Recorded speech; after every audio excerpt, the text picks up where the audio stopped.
Welcome to Founder Unfiltered, the show about the stuff founders don't talk about, the identity crisis, the shame of self-promotion, the gap between who you are and who your business needs you to be. I'm Bradley Jacobs, your host, the founder and CEO of Mylance, and this is where we have the honest conversations that actually move the needle. Today's guest has spent her career studying the world's highest performers, Nobel Prize winners, NASA astronauts, Olympic champions, to figure out what they actually do differently when the pressure is real. She's a success researcher, executive coach, the #1 emerging management thinker in the world, according to Thinkers 50, author of The Success Factor, and the former chief learning officer at the Weill Cornell Medicine. She joins us today to answer the question, what do the most elite humans on Earth actually do differently?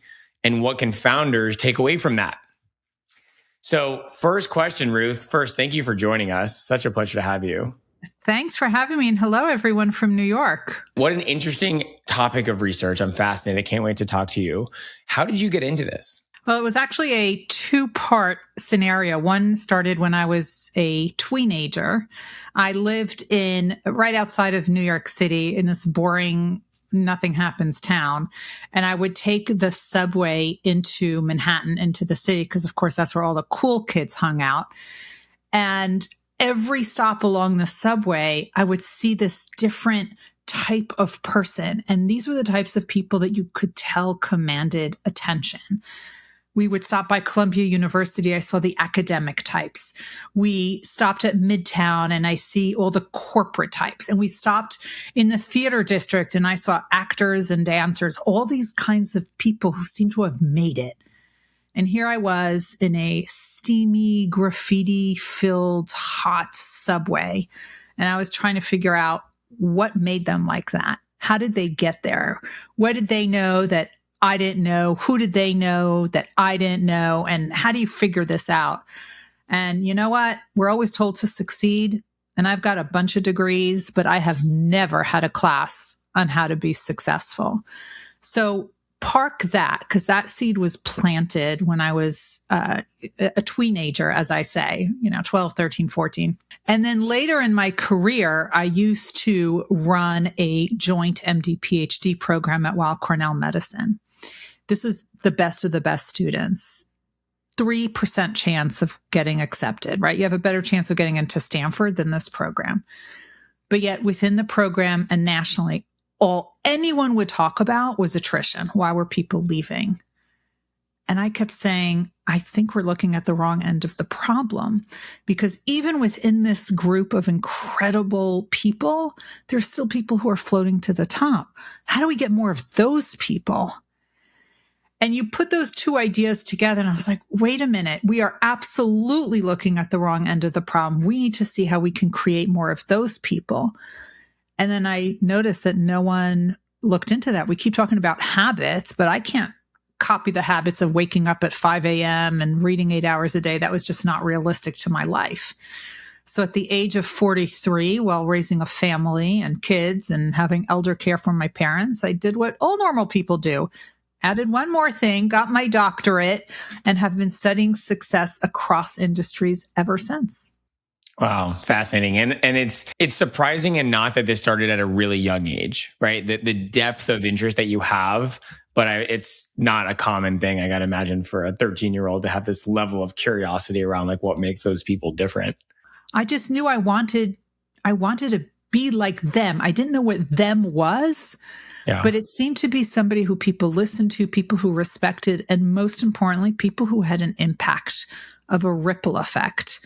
Because I have always grown up with the ideology of we need to leave this world better than we found it. And we don't have to save the entire world, but we certainly have to do our part. And I was struggling to figure out what my part was. And, it took me half my life to figure it out, but here we are. Where do you think that came from? Because I think sometimes people never realize that, or they realize it much later in life. And you're talking about as a 13-year-old, like, I get to have an impact. I don't know what that is. Where did that come from? I think just seeing it all around me. I grew up in New York, and in New York, you have people who are literal movers and shakers who are able to do these things, and they say something and people listen and they create movements. And I would see it on television. I would see it walking in the streets. You see who your head is turning toward. What is it that they're doing? And I've always been curious about that. We have that in high school. We have the cool people that everybody wants to be like. In college, we have the student leaders that everyone looks up to. At work, we have the productive people that everyone strives to be like. It's in every stage of our lives. I didn't have a label for it. I didn't even realize I was doing that until much later. But I really think that seed was planted on the subway car. Wow. Wild. So, all right. So you start this research. Were there things that you expected to find that you then did or didn't? Or was there things that surprised you? Yeah, absolutely. Look, I knew that they would work hard, right? That was obvious. Work hard. They're Brazilians. They have grit. That was obvious. I knew that. I would have been shocked if I didn't find that. So that's true if you're a Nobel Prize winner or an astronaut or an NBA champion or a Fortune 500 CEO. They are all working really, really hard. But what surprised me the most was how often they say, I don't know. And I realized that was really something. So we've always learned about Mark Cuban and Bill Gates and Warren Buffett that they read 3 to 8 hours a day. And that's where that whole leaders are readers came from. But if you have young children and you're trying to get them off to school and then you have a commute and trying to get yourself out the door and to work, then you come back and you have to make dinner and help with homework and do the bedtime routine. You don't have time to read 3 hours a day.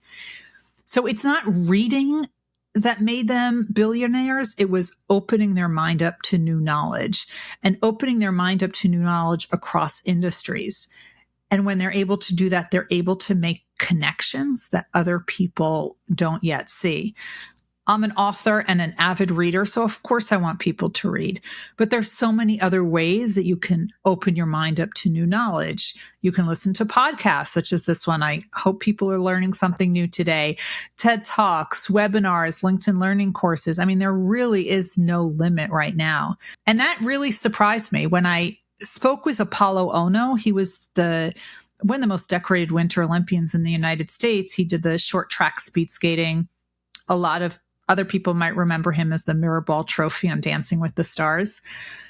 And people say, which was your favorite? I don't have a favorite. That's like picking a favorite child. But when I spoke to him, I felt like I was talking to an academic colleague. He was so well read on every conceivable topic. He knew about nutrition. He knew about sleep. He knew about getting into a state of flow. So I said to him, oh, flow, like I can't even pronounce his name half the time. And he turns around and pulls the book off the shelf that he read that. And I mean, this is what grad students read. But he said, I need to know everything there is to know. And I keep learning, keep learning, keep learning. And I think the amateur thinker would say he needs to get freaking amazing at speed skating, right? Yeah. Like he needs to be fast. He needs to pace himself. He needs to be athletic and go to the gym and understand habits and those things like that. It certainly wouldn't be the top of my mind that he's going to go read every book there is about every part of his life. Absolutely. Absolutely. I had a student once and he came into my office with AirPods and I said, oh, what are you listening to? And I really thought he was going to tell me some new band. And he said, no, it's interviews with scientists. And I was blown away. And I talk about that in the book, The Success Factor. He said, because I need to understand their journey so that I can make sense of mine. And that blew me away. It's opening your mind up to new knowledge with all these different ideas, learning from different people. I think too many people are stuck on the lane of their own industry. When we told people to stay in their lane, we made a mistake. Mm. Your learning doesn't come from staying in your lane. Your learning comes from looking outside of your lane and talking to people who are outside of your lane. Look, if anyone here has ever had surgery, they know that there's always a checklist that the physicians go through before they ever start the operation. And that checklist is to prevent medical errors because there was a problem with medical errors. Well, where did that idea for checklists come from? it came from the aviation industry. It's what pilots use.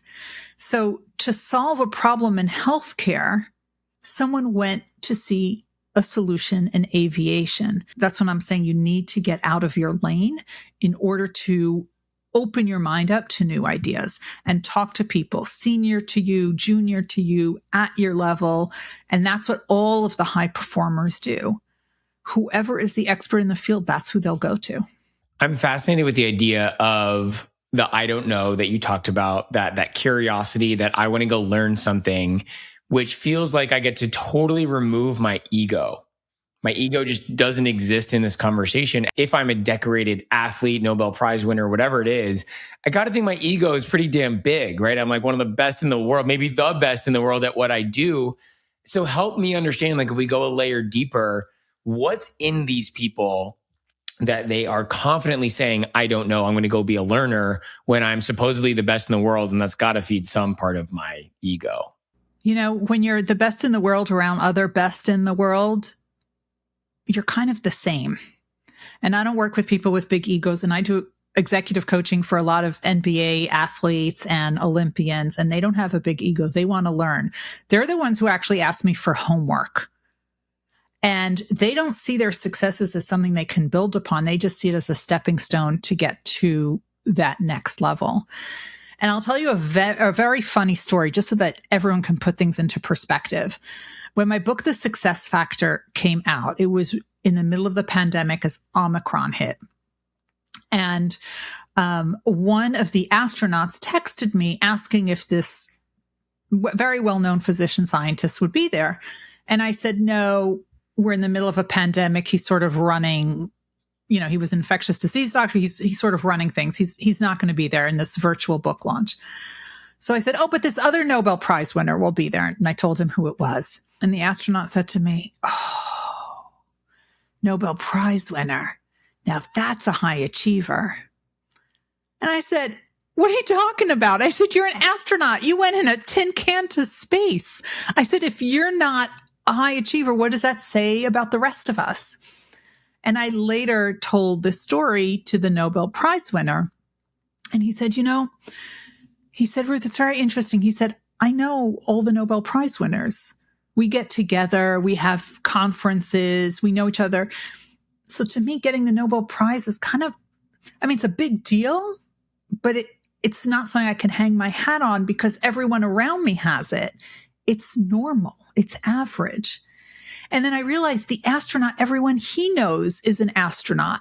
So to him, being an astronaut is no big deal. And you know what? I talked to the NBA champions, I talked to the Olympians, and it's exactly the same. You know, one Olympian who I recently interviewed, because this work will outlive me. There are always more people to interview. And she said to me, but I only got a bronze medal. And I said to her, do you hear yourself? You only got a bronze medal? I said, most people never make it to the Olympics. She said, but the expectation was to get the gold. I said, whose expectation? So it's really the people you surround yourself with. They form what your baseline is going to be. So when they say, you know, tell me the 5 people around you, I'll tell you who you are. No, it's those 5 people who are setting what you know as average. That's what they're doing. So if you want to be above average, and I'm thinking here that most people do, you need to look at the people who are around you and make sure that they are always 1 to 2 steps ahead of you because you want to learn from them. So one of the things that is coming to mind as you talk about this is, in order to be the best in the world, or at least be well above average, which I agree with you, I think most people want to be well above average, we have to be able to dream big and set that intention of, I am going to be one of the best. I'm going to be the best. I'm going to be whatever it is. As a founder, it's, I want to build impact. I want to build value. And that value, I want to impact thousands, millions of people. And that feels terrifying to me, at least, and maybe to, I'm guessing, to lots of other people. Yeah. So, but these people that have researched and you work with, they clearly got there. So they found a way to have it not be quite as terrifying, or they found a way. And I'm really curious what you've seen. How does that person who's, let's say, above average think to themselves, like, I'm going to be the best in the world, and truly believe that? Because the only way it's going to happen is if you truly believe it, right? 100%. But I think you're thinking too far ahead. And that's where most people cut themselves off, because what I've seen with all the high achievers, so let's start with the Nobel Prize winners, right? And I did the Nobel Prize winners in the sciences. That's who I've interviewed. When they started doing science, they didn't think about the Nobel. They thought about their current experiment, their current goal, right? The Olympians were thinking about their next match. The NBA champions were thinking about their next game. They are very focused on the next goal, not the ultimate goal. And if you're thinking about the ultimate goal, it's too big. It's just too big. It's where do you start? But in the distance, that's the big goal.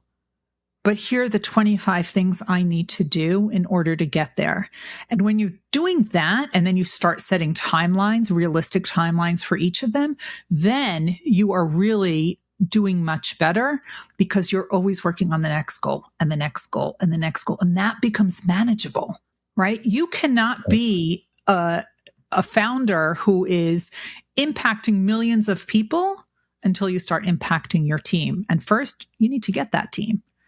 So it starts small, and then you build on it and build on it and build on it over time. It takes time. You need to be patient. You need to work on your next goal. That's when people say, oh, what is your goal in 10 years from now? I don't care. It's going to change. What are your goals this year? This year, have you even thought about it? And did you reverse engineer it to figure out what you would need to do in order to get there? Because that's how you're going to achieve those goals. Yeah, that makes sense. I love that. There's an element of the fear on the inside and maybe projecting something different on the outside. And I'm curious in what you've seen in your research of, do these elite performers still have that fear? Like, are they scared in some way on the inside and then find a way to perform anyway on the outside? Yeah, they're terrified. Look, one of the Olympians, 2-time medalists who I interviewed, Ori Sasson in judo, twice won the bronze. And he had a panic attack right there, right just a few feet away from the mat where he was supposed to compete. And the sports psychologists came in and talked him through that. They all fear. And when you fear, that's actually a good sign, because you are fearing the unknown. And your brain is playing tricks on you. And this is where imposter syndrome, people say to me, oh, the imposter syndrome is slowing me down. I said, imposter syndrome is a strength. It's a sign of your success. You have gotten to a level that you don't recognize, your brain doesn't recognize, and it's confusing that fear with excitement, with the success of it. And all the high achievers who I've interviewed, they have no problem with failing. They fear not trying more than they fear failing. Most people are afraid of failing, and that's why they don't try. But the high achievers fear not trying more than they fear failing. That's a very big difference between those two. How do you get to that point? To the place where, yes, I am happy to fail. It doesn't mean anything about me. It's not about my self-worth. How do you get there? I think you have to separate yourself from those results. And it was actually an officer in the military who said to me, we were at a conference together, and he said, you know what? Nobody died. Nobody died. He said, that is the only mistake we cannot correct. Anything else can be corrected. And that really put things into perspective for me. And I see all of them doing that all the time. They see failure as data. What have I learned? If you look at all the athletes, and most people who study success study athletes because it's so easy to see, when they're reviewing their plays, they're not looking at what they did right. They're looking at what they did wrong so that they can correct it. Musicians do the same thing. Dancers do the same thing. They are looking for how to correct things in order to get better. For founders, it's the same way. What in this process that I did could be done more efficiently? And even if it's not a failure, maybe it's not its best. Maybe it's not its best right now. What is a way that I can do it better, faster, more efficiently? That is how you'll get ahead. Every time you've talked about this on LinkedIn, every time we say yes, right, we're saying no to something else and vice versa. I'm curious just to take that a whole level deeper on how, as a founder, let's just say a performer, in some way, shape, or form, we're all creating something here. How do I know what to say yes to, or how do I think about that? I have my goals for 2026, and they fit on a Post-it note this size, 3x3 Post-it note. Remember, I said, I don't care about your goals in 5-10 years from now. What are your goals for this year? And every time, and I write them with bullets, right? And I stick it right on my screen for my desktop. So every time a request comes in, I look at the request and I look at my goals. And I say, will this take me closer or further away from my goals? If it's further away from my goals, not this time. If it's closer to my goals, then I say, wow, would I be just as excited to do this in 3 months from now as I am now? And if I am, I'm going to do it. Because everything sounds exciting in the moment. Right. But not everything is realistic in the moment. And I've had to turn down some of the most incredible opportunities because it wasn't the right time. Writing my next book now, I can't go gallivanting everywhere. I am very selective about what keynotes I'm accepting to do and what engagements I'm willing to do, what conferences I'm willing to go to. Because at the end of the day, I have to submit a manuscript by a certain date, and the book's not going to write itself. And I refuse to have AI write my book. Keeping your goals in mind, if we bring it to you for a second, like what had you say yes, even to spend 45 minutes with me here today? So I'm writing another book right now on the overlooked high achievers. And those are the people, you're so good at what you're doing that we can't promote you because you're too valuable for us right where you are. And most people who leave their jobs and then they start their own, they become founders, or people who have been in that exact situation. They know exactly what I'm talking about. When I talk to them about it, they say, it's as if you're talking about me. So I knew that your audience would understand what it is that I am talking about the overlooked high achievers.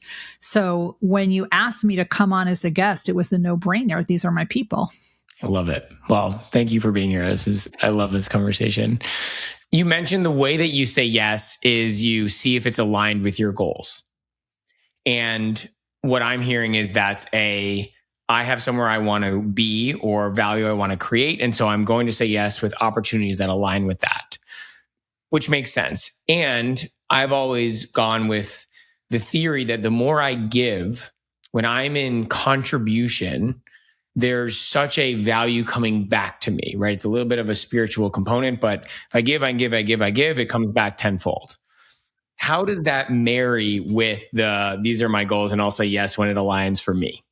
I agree with you 100%. I am all about giving value and adding value, but also there are different seasons, and you don't have to do it all day, every single day. So I know that there are seasons when I am doing something and then I'm able to batch it. So I'm able to sprinkle it out the whole year. If I'm writing a book, I am laser focused on writing a book. If I'm marketing the book, I am laser focused on marketing the book.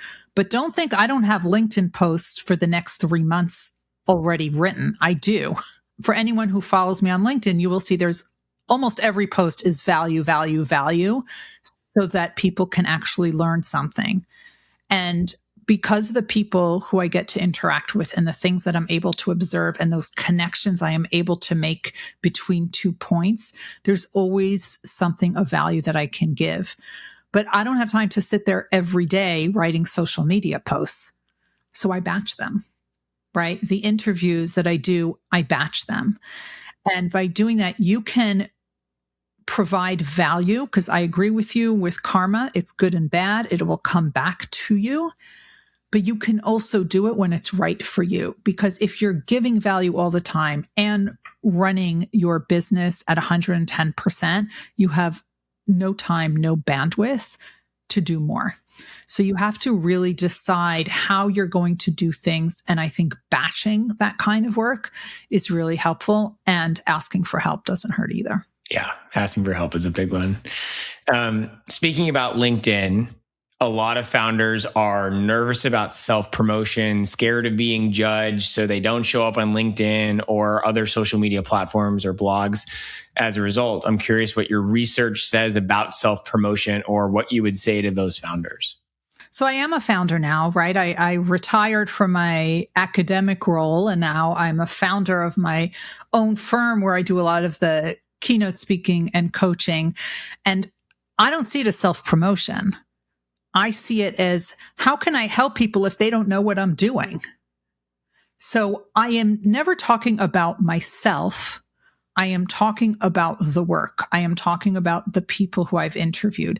And when you start doing that, when you start doing it about the work, when you start doing it about impact, it's not self-promotion. It's about impact. That's why I really hate the posts that say, I am humbled and excited to announce. Nobody wants to read that. Nobody's interested, because that is of zero value. But if you can do it about the value that is added, if you put the spotlight on other people, you will be known for the person who creates value, who recognizes people at every level of the organization. And when you're doing that, people will want to follow you, because you are sharing incredible tips, incredible content, incredible insights. That's who people want to learn from. And trust me, that is 100 times better than any self-promotion. Now, if I'm going to start doing that about you, now imagine someone else is also doing it about you, and then you are doing it about someone else. That's what you were saying. It will always come back tenfold. I am always putting the spotlight on other people. And every so often that spotlight comes back, and it's 100 times better when someone else is putting that spotlight on you than you trying to put it on yourself. And what I think people don't realize is it legitimizes you way better than anything else you could share about yourself. 100%. Look, a few months ago, I'm humbled and excited to announce now. I got this message one day. This was actually a big one. It said that we are naming you a LinkedIn top voice. And that LinkedIn top voice, I have learned, is for people who create value. It is not for people who talk about themselves. But the people who create value by showing industry insights, by pointing the spotlight on other people. Remember, you're supposed to be a guiding light, not a self-spotlight. And those are the kinds of people who are making it to that LinkedIn top voice. You are posting regularly so that people will want to start coming. You're posting in different formats to reach different types of people. So I have the content with the photo. Sometimes I have some videos. Sometimes I have some graphics. I have a link to newsletter, all these different ways to reach different types of people, because as we know of adults, we don't all consume knowledge in the same way. Some people might prefer the newsletter. Some might prefer the video. So you want to be able to reach people in different ways. And the algorithm now is able to pick up if you're part of what's called an engagement pod. So if you're asking people to like, comment, and engage with the post, your post will be devalued. And you don't want that. So don't ask people to like and comment. Instead, you go up to the people you really like to hear from, click on the bell, and then click on always.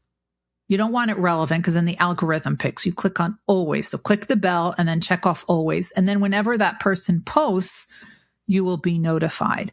And that is a game changer. That is a game changer. And that only happens, the only way people will press on the bell and click on always is if you create valuable content that they can learn from. It's not to entertain them. You want to create value that will really draw them in so that they can see themselves and get an actionable tip. And to the people that are scared of giving away all of their value, all of their quote unquote secret sauce on LinkedIn or through their content, what do you say to those people? I give out so much. I post almost 7 days a week.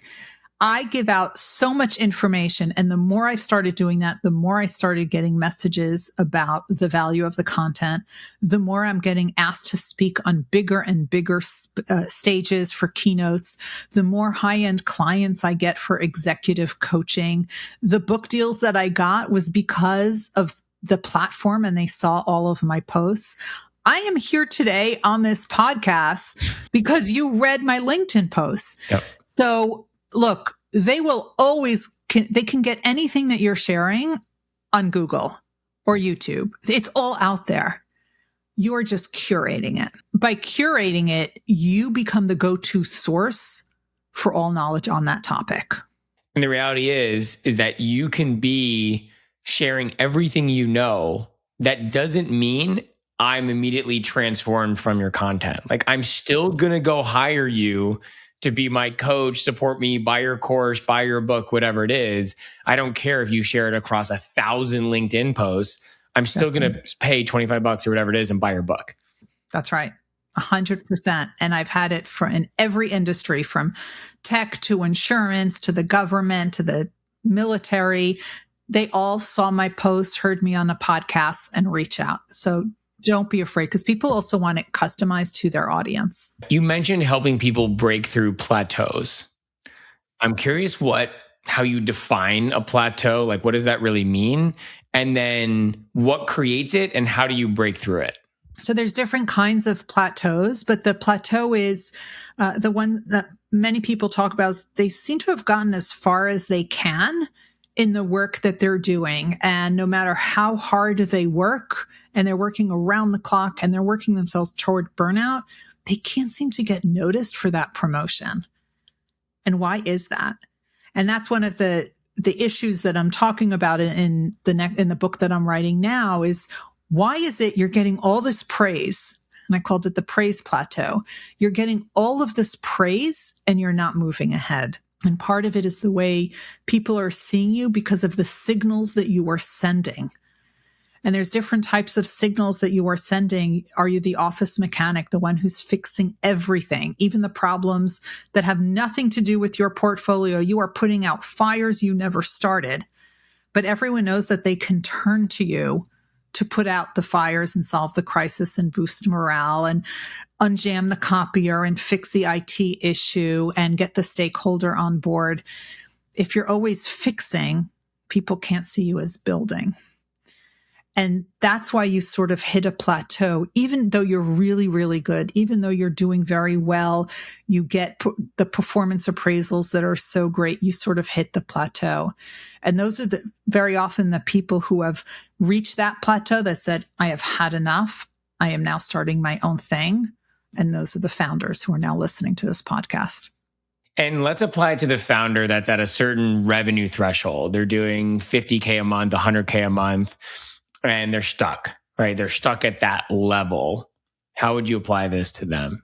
It's the whole what got you here won't get you there, right? You got to a very specific point because you did certain things. But in order to scale to that next level, certain things need to change. Is it automation? Is it the workflow? What are the things that need to change in order to get to that next point? And that takes some reverse engineering in order to figure that out and deconstructing the entire process in order to put it back together in a more efficient way to get to that next level. And sometimes you need to take it apart in order to build it back together, because the way you did it to get to that point works up until that point. But then after that, to get to that next level, look, to get to the NBA championship, to get to space, you need a team of very diverse people who do very diverse things to get you to that next level, because you don't know what you don't know. And you need to be open to listening to those other perspectives and other ideas, and don't ever shoot them down. You want to listen and you want to build on every single idea that you get. Goes back to that curiosity piece, like what I don't know, and be willing to. That's right. Yeah. I don't know what I don't know. Yeah. What's the single most dangerous belief a high achieving founder could hold about themselves? That they know it all, they can do it all, and they need to do it all. I said I'm a founder now. I know enough marketing to be dangerous. I know enough accounting to be dangerous. But there are people who do it much better and much faster than I would, for sure. You said that you're most valuable when we explore the human side of performance. Yeah. I'm curious about a moment in your own life where the frameworks didn't really work, or where you had to sit with that uncertainty. So I went through academic promotion. For those who have ever been in academia, the promotion process is very different than any other organization. You have to prove your worth. It's not just about doing the work at the next level. You have to submit a 60, 70, 80, 100 page CV resume that shows everything you've ever done, every presentation that you've ever given, paper you've ever published. You need to write personal statements about what you're doing, and you need to get letters of recommendation from people who say you are at that next level. And I am a doctor who's not a physician who worked in academic medicine. And the promotion team did not know what to do with me. And it went back and forth for a long, long, long time. And I was pulling my hair out because I did everything that was asked of me. And I knew, because I was a doctor who's not a physician working in academic medicine, I'd have to do it to the best of the best of the best. And still, they didn't know what to do with me. And that whole back and forth that took so long really took so much out of me. So much out of me. Because when I was putting that packet together, I wasn't doing the promotion packet. I wasn't doing the things that I enjoy doing because I was so busy putting this packet together. And that's when I knew that was definitely rough. Wow. And the human part of it was completely absent. I was a name on a spreadsheet. The metrics were check off boxes, and the human element was gone. Gone. And that's what I fear with AI. Thankfully, my letters were written before the emergence of AI. I really fear those letters of recommendation that are written for people with AI. They would be void of emotion, void of detail, just empty. And I know you talked about AI in enabling us to enhance human connection. Yes. You want to just briefly touch on that? Yeah, it's actually the topic of one of my favorite LinkedIn Learning courses that I created, which is on how to leverage AI to network, to build your professional relationships. Most people don't know how to enter professional relationships, and they certainly don't know how to maintain them and sustain them. And learning how to do that is a game changer, and that could put you in front of everyone else and keep you top of mind. So for example, you go to a conference, most people gravitate towards the 3 people who they know, and they talk about nothing of consequence. What if you took the attendee list of who was going to be at that conference, you uploaded it to AI, and said to AI, with everything you know about me, or you can feed it certain things, who are 10 people who I should talk to, and give me 5 talking points for each one on something we already have in common. Look at their social media posts, their background, their organizational web pages, etc. You can find out if you both went to the same school, if you're both from the same city or state, if you both travel to a certain place. That is so much better to kick off a conversation when you're strategic. You don't need to just talk to everyone. You are strategic about who you are talking to. And now you have something in common. And trust me, people don't want to talk about work, and they certainly don't want to talk about the weather. But if you say, oh, we both went to Penn, or, oh, we both are from Milwaukee, that is an automatic way to start a conversation, right? And if you're able to do that, you will become more memorable if you do the next thing, which is the 24/7/30 rule, which most people don't do. 24 hours after meeting someone, it was so great to meet you. I really enjoyed meeting you at the such and such conference. I hope we can stay in touch. 7 days later, I was thinking about our conversation, and something that really resonated or got me thinking was this. A month later, reach out again. I read this article, heard this podcast, saw this newscast, sending it to you. It's exactly on what we talked about. Now you are staying in contact, and you can use AI to send you reminders or to pull things based on the conversation. You say, I talked to this person. We talked about these 5 topics. Give me articles or podcasts that are related to this topic that recently came out that I can send to them. Now you're very strategic and you're doing it in a human way. But the AI is doing the research for you, spending hundreds and hundreds of hours that you would have spent. It is now saving you. Even prepping for this podcast, right? I mean, I absolutely had the AI go do as much research on you as possible, tie it to what this podcast is about, and suggest not only questions, story arc, I mean, the whole thing. Saves me tons of time. And I come in knowing pretty much a ton about you that makes this conversation go, really get a lot of value from it, because that's what we're both about. And I have to tell you, it is working. When every book came out, I did almost 200 podcast interviews per book launch. You're asking me questions that no one else asked me. Well, I love it. I appreciate the feedback. And it works. It works. Last question, then I promised I'd let you go. The founder that's in those tough moments, the doubt, the imposter syndrome, the what the hell am I even doing? The questioning. What's the thing that you'd want them to know or do and practice in those tough moments? I want you to remember your why you're doing this to begin with. Because the burnout doesn't happen because you're overworked. It's you've lost your North Star. You've lost your why you're doing this. Why did you get into this in the first place? And if you can get back to that why, that'll get you out of the stickiest of sticky situations. And I have seen that this is what the high achievers do, from the Nobel Prize winners to the astronauts. They always remember their why. Anything else you just leave our audience with before we sign off? Well, I'm really excited to be in touch with everyone, and I constantly send out tips, bite-sized tips, because I always believe, we don't need that 10-year goal. We need, what can I do now? One tip at a time. I send it roughly every 2 weeks. And if anybody wants to get those in their inbox, I'd love you to be part of the community. Just go to Ruth Gotian, RuthGotian.com/join. And if you go on my website under resources and you want to get back to your why, you can get free access to the Passion Audit right there on RuthGotian.com.